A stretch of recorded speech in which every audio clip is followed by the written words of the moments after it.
आजकल हर तरफ निजी टीवी चैनल के ड्रामे मेरे पास तुम हो ने धूम मचा रखी है।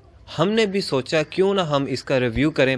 अब तक चलने वाली किस्तों में एक बात बड़ी खुलकर सामने आई है कि गाड़ियों के इंतखाब और स्क्रिप्ट की मुनासबत से गाड़ी के चुनाव या स्क्रिप्ट को अपडेट नहीं किया गया। शुरू से अगर देखें तो पहली किस्तों में दानिश और इसकी अहलिया मोंटी की गाड़ी पसंद करते हैं और यही खरीदने का सोचते हैं। मोटरसाइकिल का प्लग साफ करता दानिश उठकर मोंटी से गाड़ी की कीमत मालूम करता है तो वो जरा सोचकर 12 लाख रुपए बताता है। ये गाड़ी आप देख भी सकते। ये टोयोटा की आल्टिस गाड़ी और नया मॉडल है। इसकी कीमत तकरीबन 30 लाख से जायद है। ये इस्तेमाल शुदा भी लें तो 12 लाख में मिलना नामुमकिन है। सिर्फ यही नहीं बल्कि ड्रामे में दानिश का किरदार अदा करने वाले हमायूं सईद ने अमीर होने के बाद होंडा कंपनी की कार खरीदी।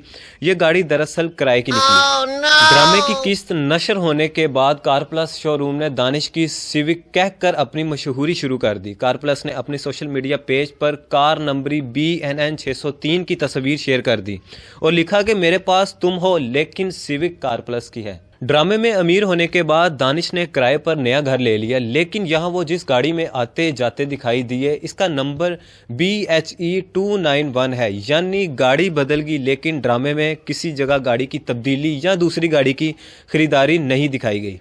मजीद आपको बताएंगे, लेकिन फिलहाल इतना ही सही। इसी के साथ अपने मेज़बान वकार यूनुस को दीजिए इजाज़त। अल्लाह हाफिज़।